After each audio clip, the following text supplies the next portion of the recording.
Anna, thanks for Hi, coming on. thank you for having me. So you specialize, well, you actually are a qualified psychologist I'm a in psychologist. the eating disorder space. Now, that's quite a niche area to Yes. be in. Yes. How did you come across that? So after finishing psychology, I was kind of a little bit lost. What is it that I wanted to do? But I knew that one of the reasons why I actually embarked on the journey to study psychology was because I had issues with food since I can remember, since like the age of 11, maybe Yeah. even before that.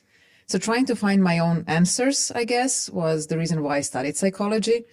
And then after graduating from school and also going to school for nutrition, I kind of understood that food was never the actual issue. It was much deeper than that.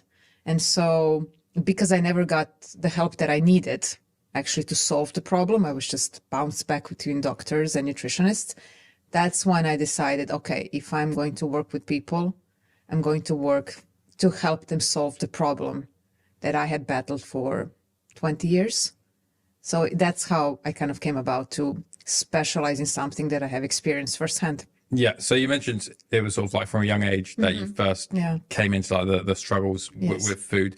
So was it constantly throughout your training in psychology as well? Were you still struggling with A it? bit less because at that point it was already like 12, 13 years in. I had a bit more knowledge, more maturity, obviously, with that comes with age, but I was struggling. Yes. Yes. And what was it that you were struggling with? So I bounced back between different distorted behaviors when it comes to food, right? So some of my behaviors were very anorexic, some bulimic, and some were plain restrictive and binge eating. So I would say that I stayed in that one the longest. I would say that 15 years I was constantly dieting and then constantly binging. And that's why no one really knew that I had a problem because my weight never really fluctuated that much. I could go days without eating or barely eating, and then I would eat in one sitting 6,000 calories. Yeah. So you would never really know that there was a food issue. And when I say that, I mean like objectively, physically, you would not be able to see. So how did you know that, like, right, I've got a problem with food? Like, how far along was it? I knew I had a problem with food at 14. Really? Oh, yeah, yeah. Yeah, I was very aware that my relationship with food is completely distorted because I was observing people around me and no one seemed to behave like that around food. And also the thoughts that I had, if I eat this, what will happen? What will people say? I should burn these calories off, or I haven't earned my calories. I kind of understood something is a little bit off, like I'm not participating with the food in a way like it's nourishment, it's pleasure. It was always fear of the food. And so I knew early on that, my relationship with food is a problem, but I just didn't know how to solve it. So my solution was don't eat because that's how you will not gain weight. And so from there, it's just like a vicious cycle started. I got so trapped in the diet culture. And from there, it was more binging and more exercising, and everything was kind of like a bubble until it burst Yeah. at some point. Yeah, especially like nowadays with the advancement in social media, Oh my God. there's so many different opinions Yeah. about what the best thing to do is. I can see why a lot of people get very easily lost in that space. Yes, but you also have to make a difference between eating style, as like I'm a vegan, I'm a vegetarian, I'm paleo, and a fad diet. I think fad diets you can recognize rather fast, and that's not an eating style. So that's where I was. So if I would embark on a diet, it was like a 500 calorie diet, military diet, or whatever, something which is super restrictive in food groups, but also in calories, which is not necessarily something you can see on social media. Like it's not promoted as bad as it was before when we were all, size 0 as desirable size.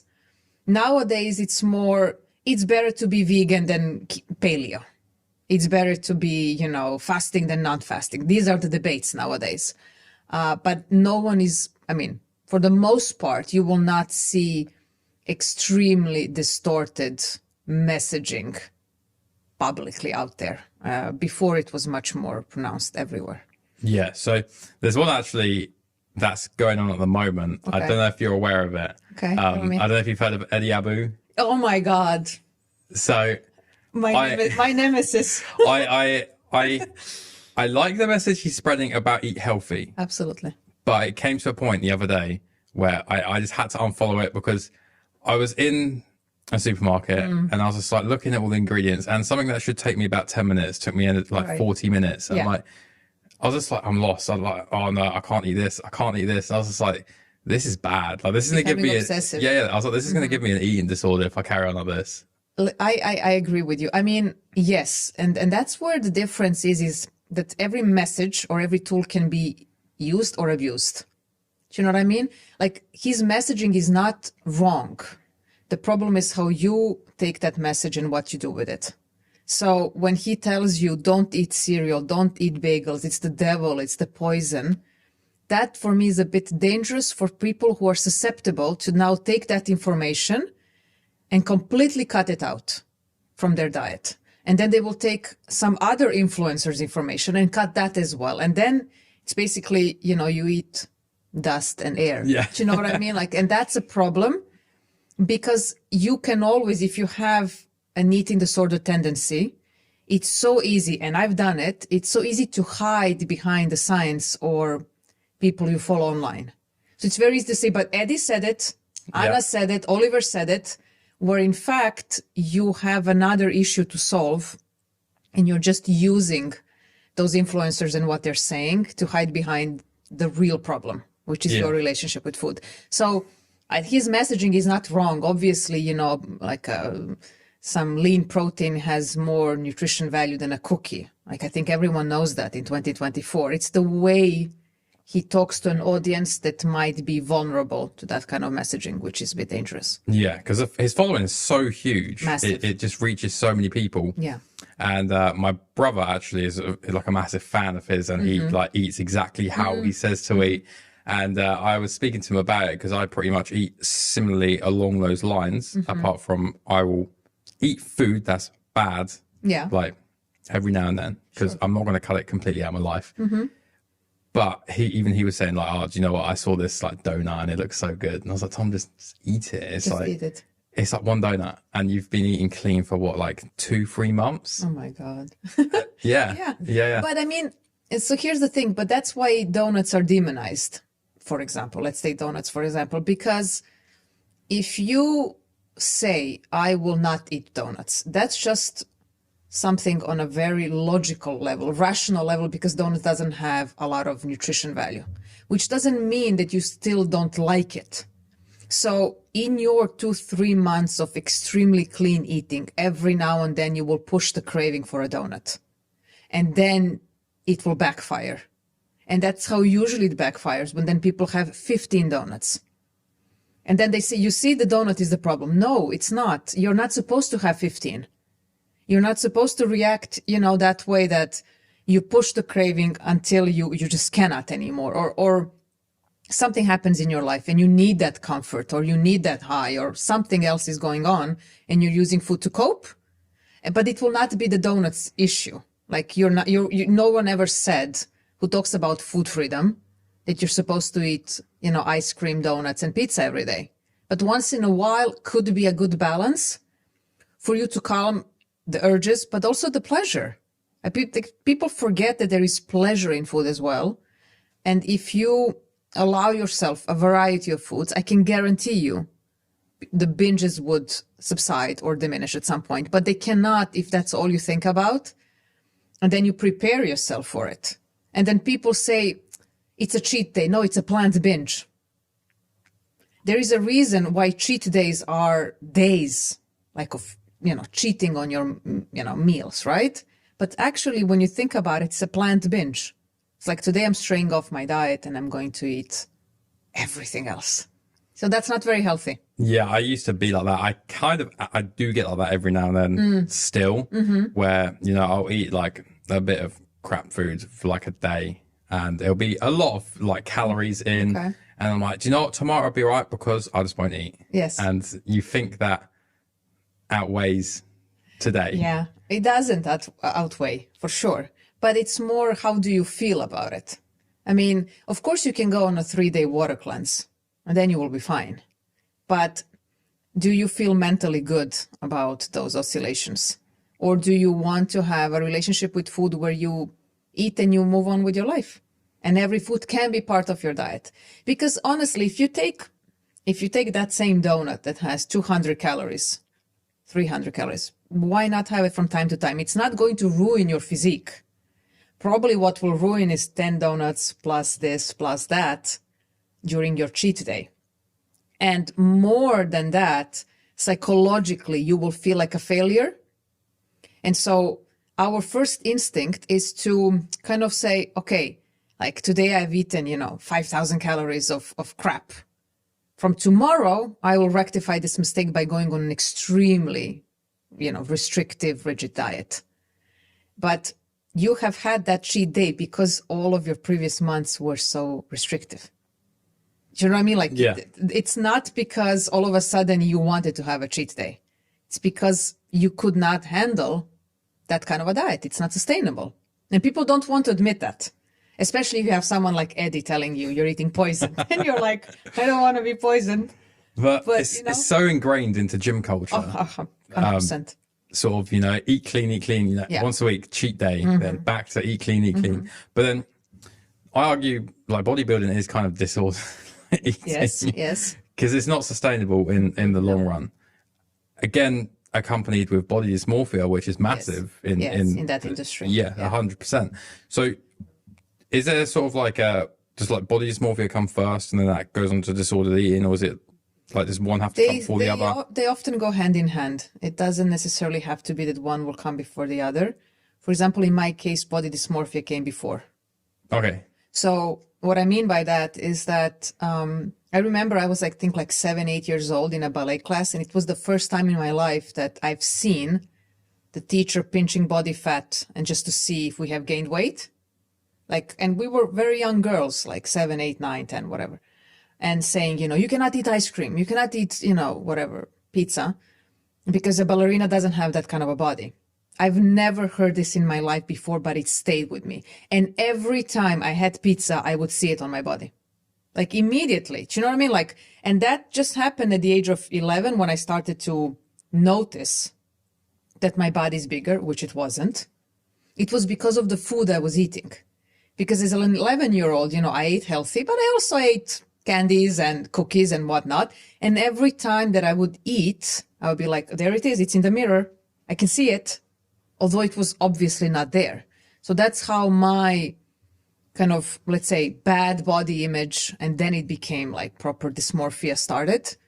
So in order to fix that and fix those thoughts, I went on diets at the age of, 13, 14.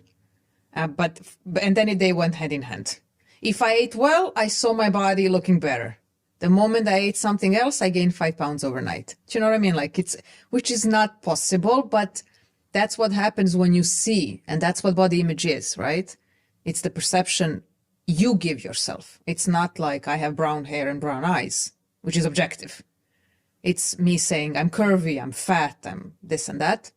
So for me, they went hand in hand for a long time. And you mentioned sort of with the disordered eating you had, it was a deeper meaning. Was it that ballerina class or the ballet class? No, No, that was just the beginning. But I would say my biggest, let's say, root cause of all my distorted issues with food was the need to be in control and to be perfect at everything. And I was given a message that people who are fat are lazy. They don't take care of themselves. You don't want to be like that, do you? You will not be successful. You will not get the guy. You will not get the job. It's like it was frowned upon, my family, and also like the environment at that time. Like everyone was so small and everyone was striving to be a size 0 or whatever. And I was not. Like physically, I didn't look like that.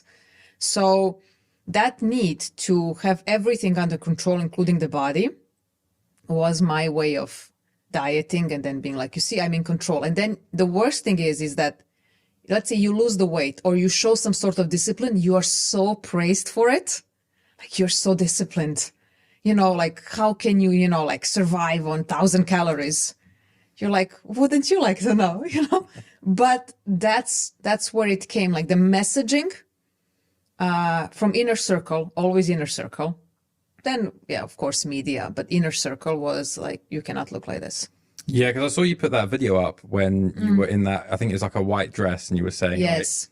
that was like your lowest My lowest weight. Yeah. And you generally looked happy there. Like you couldn't tell like you had anything. Yeah, but that was like, for example, that's a very good example you brought up. So that was after giving birth, when I was at my lowest weight due to some also hormonal imbalances, but I was exhausted because I was thinking I was receiving so much praise for this new figure.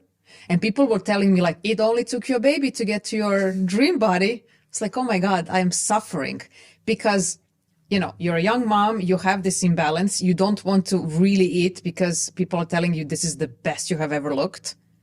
But behind it, it's like a lethargic, tired, exhausted, brain fog type of a situation, which, I would never go back to that.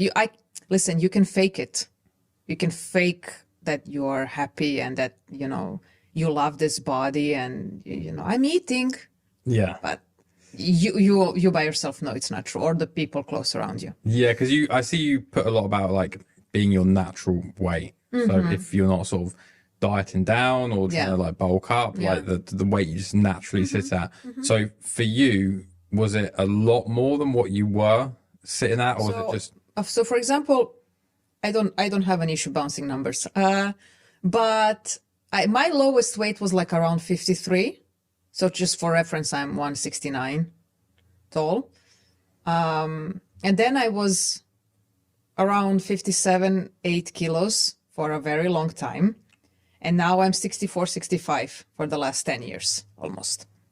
So, which means if you take from 55 to 65, there is a 10 kilo weight gain. Right? Like, and it's not a small number, but now it's not that I feel like I have gained so much weight and it's a problem. It's more the benefits of having that weight. And of course, that didn't happen overnight. The problem is that, for example, during my 20s, let's say, I would go to 64, 65, but I always wanted to go to 58. And that's what people remember. Me trying to always go down to some number, but the number was 58. And maybe someone will say, but what? It's like 5-7 kilos difference. For me to go 5 kilos now down, I need to be super, super strict and continuously strict. And I'm not willing to do that. But yeah, that's a low. Yeah. Yeah. I don't want to do that because it looks like, 5 kilos. But in order to maintain that, I don't want to be in that space anymore where I'm afraid of food and I have to exercise for hours and, See, when I was a kid, I kind of had the opposite problem. Okay. I was like super skinny, like borderline anorexic. And I just had a very high metabolism. So I'd eat and eat and eat and nothing would happen. Right. And I actually used to want to be a bodybuilder. And that's when I first got into fitness and the gym. And it was when I was about 14, 15. And, I used to buy the magazines and see all these like huge guys. And that kind of like kicked off my body dysmorphia from seeing like, like looking at Arnold and like Jay Cutler, Ronnie Coleman, all the greats. Yeah. And, it sucks. It generally did. It And you're does. eating and eating and you're training and you're like thinking, making a little bit of progress. And I remember, one of my mom's friends, she was like, are you feeding your son? And I was just saying like, oh man. That's so bad. Yeah. Yeah. It was not good. No, but for me, it was the opposite. For me, it was be skinny, be thin. And now when I recall, I think everyone around me had some distorted relationship with food. Like no one was really healthy. Yeah. And even nowadays, when people calculate or assess how much they have eaten or how much they have to train or what they're allowed to, not allowed to, what they're cutting this weekend or not, it all sounds, because of the diet and the wellness culture that claims that we should cut everything, it all sounds healthy. But when it takes a mental toll on you, besides the physical toll, then it's not good. And that's how I knew. It's like physically I can endure a lot, but mentally when I don't want to live anymore, then I know, okay, this is bad. If I say that sentence, this is not a life for me, I don't want to live like this anymore, then something had to change, you know? Yeah, because it's like, again, with me, I went to one extreme to the other. So Yeah. like, it was with like wanting to be a bodybuilder, eating super clean. Like I didn't even take cheat days. It was just like chicken, rice, like everything the magazines told me was good. That's what I would eat. And I would not change it for like my friends saying, come and eat this. I'm like, nah, I'm eating this. And then later on down the line, I was like, moved over to powerlifting because that's what I was good at. And then the dieting changed.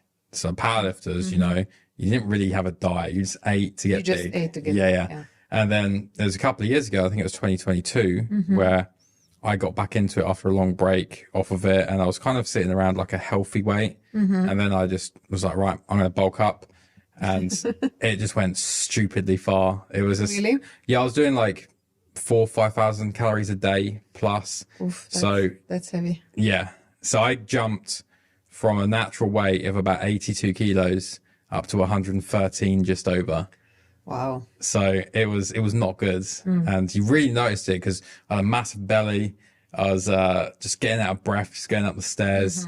And I remember looking in the mirror, I'm like, what has happened? Yeah. Like, what have I But become? that's the thing with the set point weight, and everyone gets a little bit angry when I say, like, if your weight requires heavy self-monitoring and restricting and over-exercising and something you're not willing to do for the rest of your life, it's probably not your set point weight, because you're not supposed to go to the gym like I did for 5 hours a day and be on cardio machines.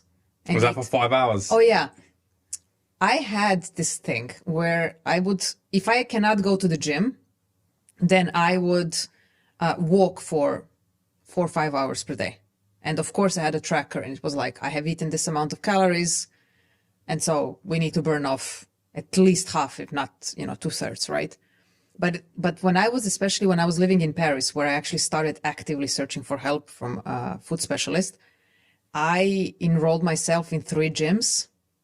So they would not be suspicious if I show up too often. Do you know what I mean? Like, that's how it works. Like, in the morning, I can do 45 minutes, some aerobic class. Lunch break from work or school, I can do another hour. Evening, I can do 2 hours because it's like free time. I have nothing else going on in my life. I'm just going to work out and burn whatever I have eaten for lunch or something. And then I would binge. Like, it doesn't matter. Then I would binge because this was just not sustainable. So my point with the set point weight is that, like, if you are getting to that number, that magical number that you had once, and even then you were not happy with that number, by the way, through rigorous exercise and severe restrictions, it's not your set point weight. I always tell people, when you are going for that number, let's say in my case 58, take a look at a picture of you at that ideal weight and tell me what you felt at that time. No one was ever happy. They always wanted to lose some more or to change something about their physique in some way. So it was never about the weight. It was something deeper, but you just take the body as a project.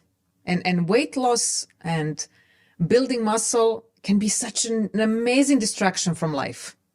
Like, because you have to buy and the cook and the meals and the, lifting or exercising, it can distract you from the real problems, right? So that's what I noticed that I was doing a lot. Like, a lot of emotional avoidance. Yeah. And then, of course, if I come after 2 hours of spinning and treadmill or whatever, I'm beat, I'm dead. I don't want to think about my life.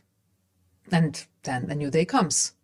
So that's when I realized, okay, this is not my set point weight. And bit by bit, as the weight was going up, I was slowly accepting my body, but also the thoughts that I had about my body had to change a bit. Like, I think people with body dysmorphia, they have a lot of these appearance assumptions. And it's not bad to have assumptions, but their assumptions are very rigid and not real. Like, if I have an acne on my face, people will think that I'm the most, the ugliest person in the world. That's an assumption of a person who has body dysmorphia with the face. And mine was, if I don't lose weight, people will tell me that I'm fat and that I look ugly. Technically, no one will say anything. So it was just about challenging a lot of these thoughts. And every time when I would gain a bit of weight or saw some changes, to challenge constantly the narrative, but also the behavior, like mirrors, scales, calipers, measurements, all of that had to go for a while, because you're fighting between how you feel and what the numbers are saying. So I always say to people, if you can use tools such as, let's say, the scale, it's the easiest thing, right? As a device that gives you data, good for you. If it's something that is giving you an information about your self-worth or anything like that, you have to put it a bit on the side, because your self-worth cannot be validated through an external source like a scale, right?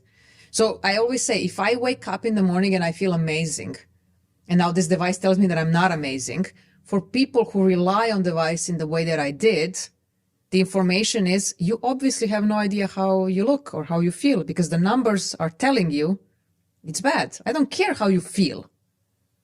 And so I had to, ditch all these tools for a very long time and focus on the feeling, what clothes I want to wear, looking at myself in the mirror a bit of different eyes, like what am I gaining from this new body, rather than what's wrong with it. Yeah, so it's a journey. Yeah, do you know what I was saying? That the scale used to be my worst enemy. Scale. It was, not fun. So when I wanted to put on weight in the beginning, moving into bodybuilding, I was weighing myself like 3+ times a day. It was not healthy. And even when I started to when I chose to lose weight, it kind of kicked back in again of that constant weighing. And now I pretty much just weigh myself maybe like once every couple of weeks. Yeah. And I mean, my relationship with scale was extremely bad. Like, it was the worst. After every bite, I would go, did something happen? And because you lack knowledge at the time when I was doing that, I lacked knowledge in terms of how the scale can go up and down, even if you eat every day the same thing and you exercise the same way, and it will go up and down here and there. It will not be linear. I didn't want to accept that. So if I would see a number which is the same like the day before, so it didn't go down, or God forbid, a bit up, I had two options. One was even more restriction or binging out of despair. So neither of them were good. And so, no, the scale was not my friend. But also measurements, tracking everything on my app. Like, for example, I was tracking calories, and I think it's an amazing tool. And for a lot of people, it's such a good thing to know. Are they underestimating, overestimating their calories? But it's not for everyone. Some people with a bad relationship with food will abuse it. And if they're hungry, but the app says they cannot eat, they will not eat. But in my case, for example, I would let's say I overate 50 calories. And because I come from the dieting culture, the day is ruined. So then I would binge. So it was a very clear understanding that these tools, all these number-driven things, are not my friend. No. Yeah, so you've been mentioning a lot throughout your talking is emotional eating and binge eating. What's the difference, or what separates them? So with emotional eating, the biggest difference with binge eating is the quantities. So for both, you will eat for reasons that are not related to hunger, meaning physical hunger. Emotional eating, you use food to cope with certain emotions, triggers that are coming up. And it can be something as simple as I'm bored, or it can be I'm triggered and I need to deal with this stress and this anxiety before I explode in front of everyone and just stuff myself with some food. Binge eating requires more characteristics in order for us to say that you're a binge eater. So for binge eating, at least 3 to 4 times a week, eating foods in one sitting that in terms of calories are calories for, let's say, one day, but also feeling a lot of guilt and shame and embarrassment afterwards. And also the way binge eating is done is a bit different from emotional eating. Emotional eating can be I'm soothing myself with ice cream. I know it's not so good, but I just need it. With binge eating, it's like a trance. You don't know what you're doing. You can plan it or not, but it's like eating a huge amount of food. You're not enjoying it. You don't really realize what you're eating. It's just shoveling food inside your mouth. And the more food you have, it's like this all has to go because tomorrow I start clean again. So it's a bit of, there is no enjoyment. There is no pleasure. With binge eating, it's literally filling in a void. Or it can be a response to a lot of restrictions. But as I would say, like in my case, I would eat and I would be like, did I eat all of this? Not even aware. Like satiety cues out the window. So yeah, that's the difference. But it has to be repetitive. It requires a lot of calories in one sitting. Like you just eat a lot. And then the worst feeling afterwards, physically, mentally, emotionally, after you see what you have done, it's the worst. So you don't even realize what you're doing at the time? No, it's like a trance. It's like you're possessed by an alien. It's like you just eat salty, sweet, you drink to give a bit more space. And then again, but that's also the thing is that if you come from the diet culture, it's so easy to go into a binge because, you know, people would say, I had a cookie and then I had to have a whole bag. And you're wondering why. Like a cookie is 80 calories. Why did you eat 500 calories extra? It's because this cookie was never allowed as part of the diet. So it's like I ruined my diet. I cheated on my diet. And it's like, okay, because the day is already ruined because of one cookie. Now it's the whole box and then something extra. And then the distorted brain will not say, hold on, I did this because I'm following the diet culture. The distorted brain will say, something is wrong with me. I have no discipline when it comes to sweets, therefore I need to restrict them completely from my diet. That's the conclusion that I would also draw. Like, you see, it's obvious you cannot control yourself. Where in fact, the lack of control came because I was following a lot of food rules that were, you know, presented from whatever diet I was on at the time, because I've been on all diets. Because you see people who have, who like quite overweight and then they do like an extreme diet, drop loads of weight and then put it all back on again. What would be your advice to them on how to drop it healthily and sustainably? They have to be in a small caloric deficit. It's horrible to say that. If you lose weight fast, you lost it in a hard way. You were on a fat diet, right? But you can lose it in an easier way, but it will take longer. But the whole point is this, that your weight loss, it's not supposed to be your lifelong project. You're supposed to lose it once. So small caloric deficit, include exercise if you want to. I would suggest yes. And here is the most important part. You have to, let's say, if you cut 10, 15% of calories, not like 500, 600 as they suggest, right? Then, and you want to make meal plans, you have to learn how to eat your favorite foods while losing the weight. So if you say, and I always say like this, if you have 21 meals per week, 18 will be super dialed in, nutritiously on point, and 3 will be less nutritious. So one will be, I don't know, 2 slices of pizza with your child, another one will be a bit pasta night with your friend. You will calm your brain. In terms of calories, you will not go too crazy, but you will not have this feeling, I'm missing on my foods, I feel deprived, when is my cheat day coming up? You will not have that issue. You're more likely to sustain that way of eating. Because the problem is, like, if you go on a diet where you cut everything, I fear that the weight gain comes afterwards when people say, okay, because I lost 20 pounds, now I will start to eat normally again. It never happens. Because your normal from before led to 20 pounds being overweight. So you will go back to what you know without the understanding how you can eat those foods in moderation, because you have never practiced eating one cookie instead of a box of cookies, or, you know. So, but if you practice that and you put all these different foods as part of your diet, I can guarantee you, that's what I do with my clients. I can guarantee you, you will be able to sustain it, because your brain is not thinking only about the forbidden foods, or, you know, when I lose weight, I will go and eat my favorite burger.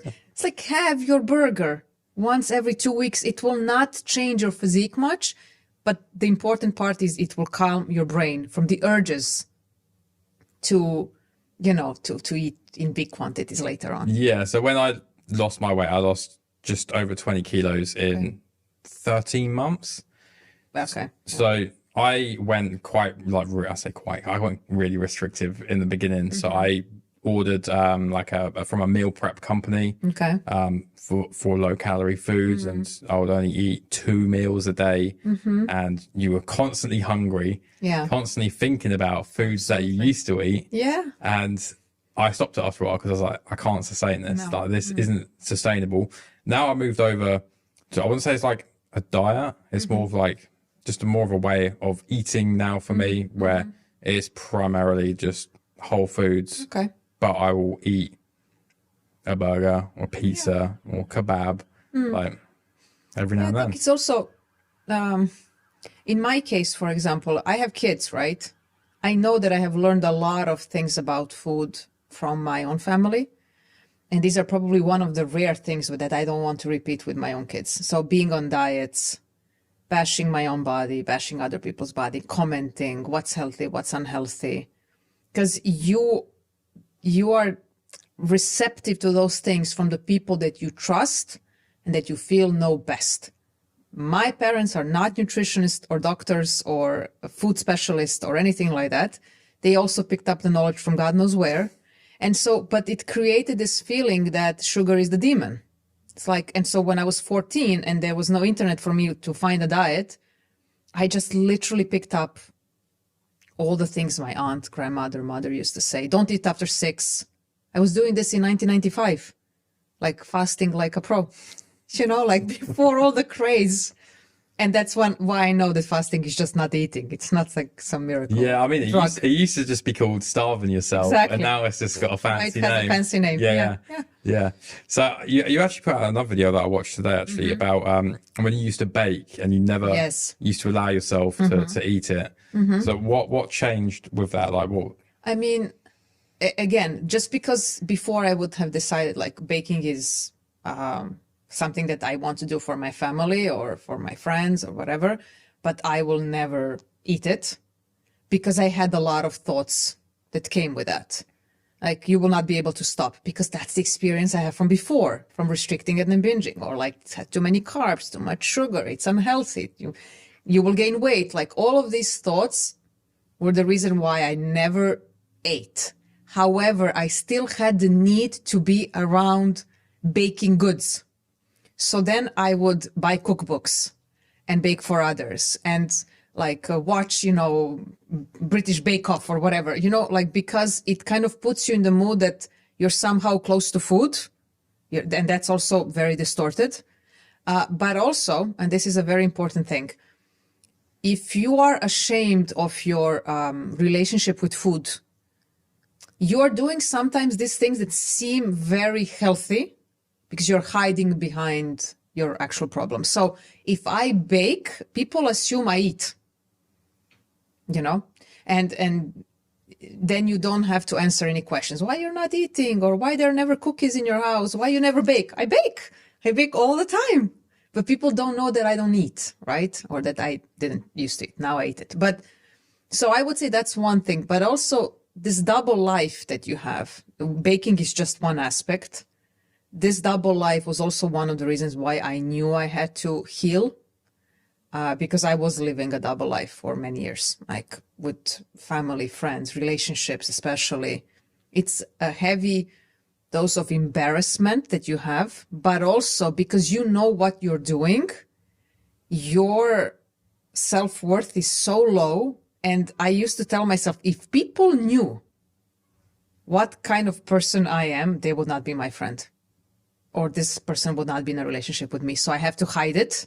So you learn these tricks very well. It's same with the healthcare system. Because I didn't look, quote unquote, sick, I was able to trick them at all times to prescribe me a new diet.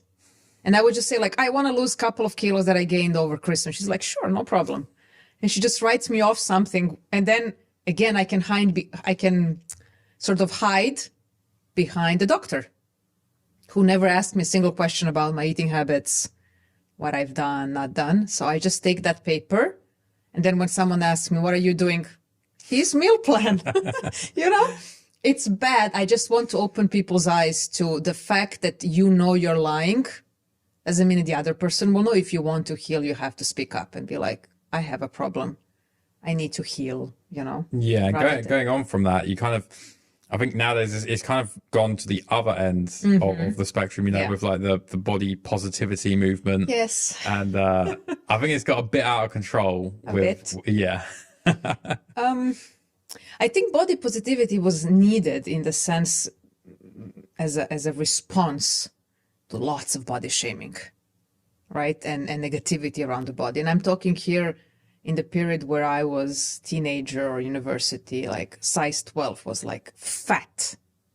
It was fat, right? So there was a lot of shaming and like, you need to lose the 10 pounds, and all the magazines were around losing weight and being size, 0 or something.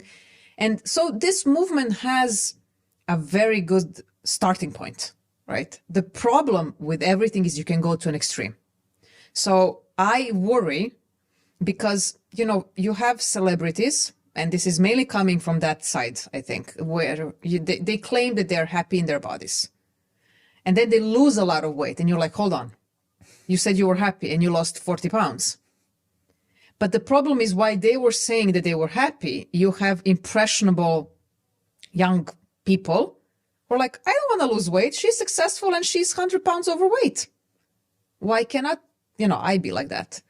And so that's an extreme at this point, because body positivity didn't have that as a goal. It had a goal like, you love your body, or we can love our bodies at different shapes and sizes. Not we're going to extremes. But also with this thing with loving your body, people got caught up on that. And then if they don't love their body every day, sometimes they think that they are doing the positivity movement wrong. I don't think you can love your body every day. I don't think it's physically possible. Like, your body will be puffy, or, you look tired. Yeah. You ate something last night, you feel awful. But the point is, on those days, the understanding that in 24 hours, it will all be fine. And don't go against your body on days when you don't feel so great. It's an understanding. Today is like this. Let's move on. Let's practice body neutrality. It's a body, right? Let's not get caught up what we are going to fix today, like, because we don't feel great. Because honestly, in 2 hours, you might feel amazing. And people have these oscillations all the time. So with the body positivity, I think it was a good start, but it went somewhere almost like now a provocative topic, like to put on cover of magazines people who are 100 something pounds overweight. And I wonder what's the actual message. I wonder. Because it used to be, especially in the fashion industry, like the size 0 models, and that would be, especially for a lot of younger women, like the ideal. Yeah. And now it's quite overweight people, which are now replace that as... Yeah, I mean, so here is my view on it. Like, for example, as I told you, I have 65 kilos. If I had 75, I would still be qualified as healthy. But maybe someone would say that I look fat. So there is a difference between looking and actual numbers. If you do my blood work, blood pressure, blood sugar levels, or any other assessment. So there is that. But my issue is when someone says that they love their body, and they enjoy, living the life that they live, and so on and so forth. And then they lose so much weight and they say it's because of my health. Then it means that they were not honest. And that's the problem that I see, is that, like, in the moment you caught out on this body positivity movement, you're riding that wave, boosting your popularity, but actually deep down you're trying to lose weight because it's not healthy. It's not healthy for you, for your joints, for your back, for your whatever. So that's why I think it's a little bit misleading what it actually means. Yeah. And if you know, like, if you know someone who they're like caught them out, sort of binge eating, or sort of like in the beginnings of an eating disorder, how would you go around sort of telling them or like helping them? Or is it just down to the individual to pretty much help themselves? I wish that I had spoken about my problems with my friends. Because now looking back, I think they would have given me so much support. So the first thing, before someone comes to you, try talking to someone.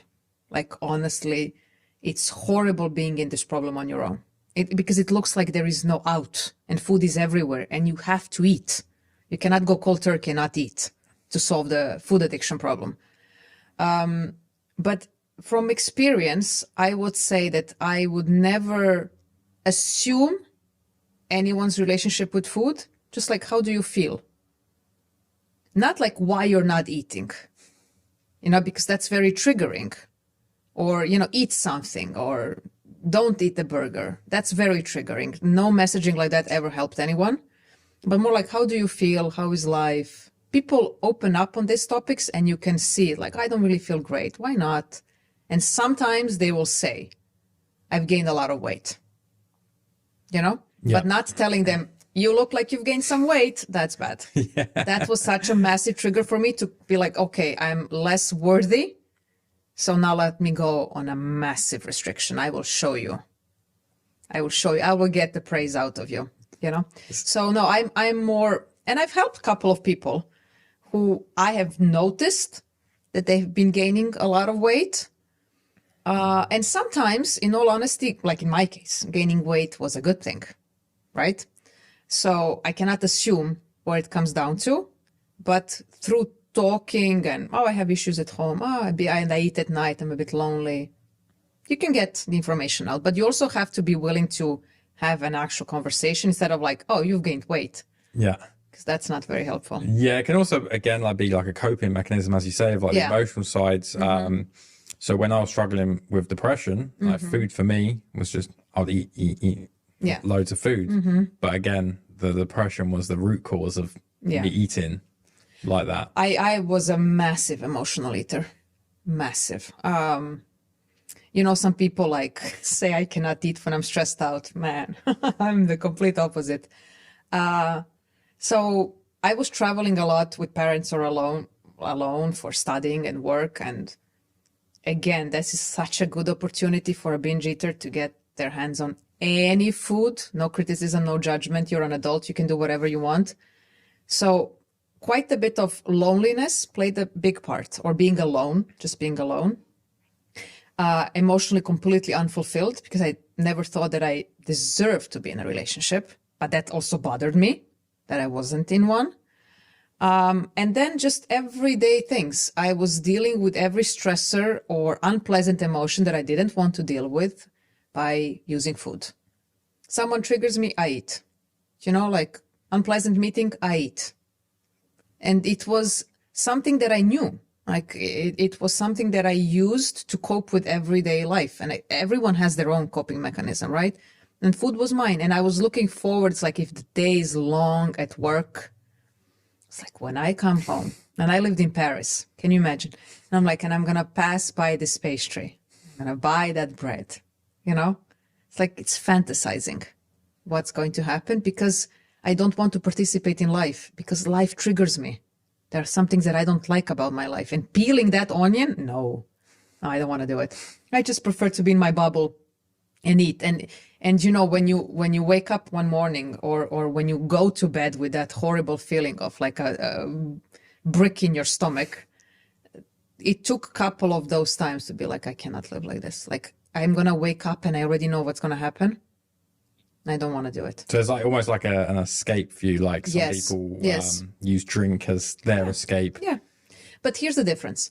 So let's say I used to numb myself with food, distract myself with food, comfort myself with food, get the high from the food. I didn't do drugs or, drank so much alcohol. But the difference between these, let's say, addictions and food is that if you recognize that you drink too much and you want to go and get help and, you do the 12 steps or you go to some facility, you will go cold turkey. You cannot go cold turkey with food. It's the only addiction that you cannot live without. Gambling, drugs, alcohol, smoking, compulsive shopping, whatever, you can live without those things. So I always say that's why it's complicated with food to just stop eating so much. Because it would be the same thing if you told an alcoholic, listen, you cannot have 2 liters. You're going to have only 3 times per day, 1 small shot. That's the thing with binge eating. It's like you cannot binge, but you have to eat. So you are faced with this decision 3 times per day. What am I eating? How much am I eating? Is it going to be too much, too little? And on top of that, if you put the diet culture and all the health gurus telling you what to eat, that's why the confusion is there, right? But you cannot not eat. So you need to face your fears around food and a potential, let's say, slip and binge every single time you go for food. That's why a lot of people will tell you it's much better not to eat at all. But that's not sustainable, right? Yeah. So, and going back to the point where you say, like, you wish you had talked about it earlier. Did you talk to anyone after, like, sort of close to you, and they had gone through something like that or were in something like that? Yeah. So when I knew that I'm good, I'm healed, I'm okay to talk about it, I first had to speak with my family members because they were like the first initial triggers. And then I spoke to my friends to help them understand some of my past behaviors. I also speak publicly about it, so whoever listens will hear. But yeah, I had a couple of conversations with people around me, but particularly in Paris, where I used to live, I went back to one friend and I told her, like, you know, that behavior that we both used to do, like exercise bulimia, it's not good. And she's like, I know. And we didn't want to open up to each other back then, because back then we were the support of each other in this miserable life, where it'd be like, how much can we go today? How much can we go? How much can we burn? How much can we burn, you know? But it was a very emotional, obviously, talk, but very needed. I don't know. I had the need to tell her, like, I don't think that was very healthy. And she's like, I know, because she was also on a good track and healed her own issues. I just wish that I was not embarrassed of having this problem. And I saw it as something so specific to me. Like I am, you know, addicted to exercising or not eating or overeating, where in fact it's not like that. Everyone had their own issues, but I didn't want to be the center of attention. Like, let's now deal with Anna's problems with food. So I just kept it to myself. But it's a dark place to be on your own. It's not good. And now you're healed from it all. Yeah. When you first sort of like, right, I'm pretty much done with my eating disorder. Did the body dysmorphia go with that? Slowly, yes. So I did something which, again, I advise people to do. I didn't just decide, oh, from tomorrow I will eat. No, it didn't go that easy. So I, first of all, had to learn what I like to eat, because I was so following like different diets where I didn't necessarily enjoy the food. I had to do that first. And so I was thinking, what would be a healthy relationship with food? It's like you start from the basics, you know? And then I was like, it probably means healthy plus something not so healthy. What is it that I like to eat? And that's how I started to combine my meal plans. When I realized that nothing drastic is happening with my body, that's when also the body dysmorphia kind of started to go down a little bit, because I was feeling amazing. I was like, oh my God, I can have a cookie and there is no, like, nothing is happening. It was a revelation for me. And then that's when I realized, oh my God, I had so much fear around those trigger foods, I would call them. So body dysmorphia kind of went down a little bit with that.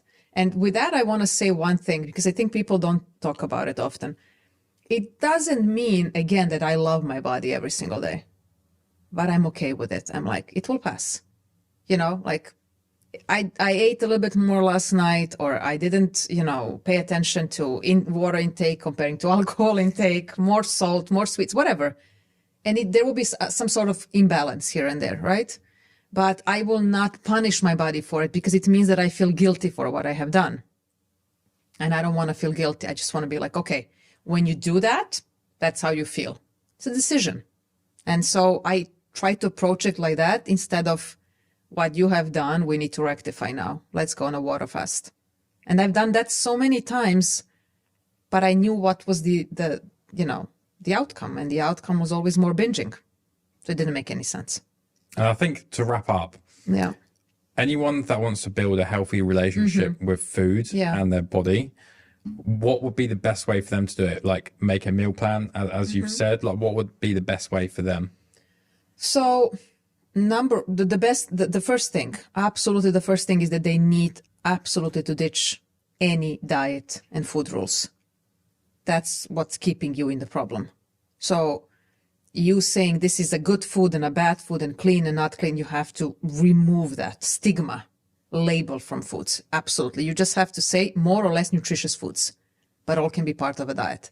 And then start making your meal plan. Depending on your goals, obviously, you can make a meal plan. You can also eat more intuitively, but let's say in the beginning, you can make a meal plan and say exactly what I did. What would be on a weekly basis, different types of foods that I would like to include.